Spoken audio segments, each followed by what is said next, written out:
Alerte sur le petit déjeuner dit à la française, entre guillemets, bien qu'on mange aussi mal en France qu'en Italie pour le premier repas de la journée. L'ennemi commun, le danger, le risque, c'est en fait l'apport de sucre, notamment de sucre rapide. Je pense même aux enfants, ça accentue leur instabilité émotionnelle, leur agressivité, leur coup de fatigue, leur coup de pompe.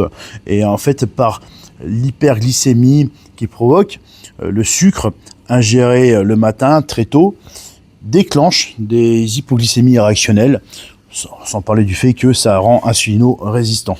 Le problème du petit déjeuner à la française, c'est que ce soit la confiture, la compote ou d'autres sucreries, viennoiseries, biscuiteries, fait que le cerveau reçoit en masse, après quelques heures de jeûne, durant le sommeil, du sucre rapide, du fructose, saccharose, du glucose, du sucre de table, qui est littéralement un ennemi qui normalement on n'est pas censé trouver en dehors de sur la table. Dans la nature, ça n'existe pas. C'est valable pour le jus d'orange.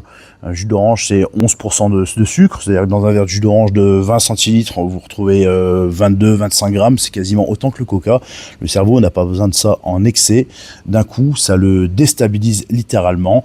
Ça permet à toutes nos cellules d'absorber ce qu'il y a un petit peu partout, et ça vraiment nous fait fausser complètement l'activité cérébrale et cognitive, notre énergie dans la matinée, paradoxalement, parce qu'on imagine toujours le cerveau se nourrissant de glucose, le principal carburant, certes, mais le cerveau fonctionne également à partir des filières à base de bonne graisse.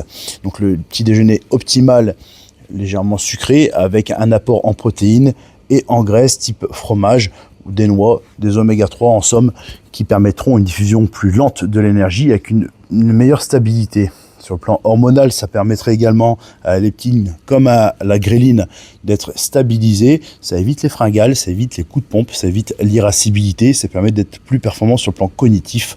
Ça permettrait également à nos enfants à l'école d'avoir moins d'instabilité, de problèmes d'attention et de turbulence.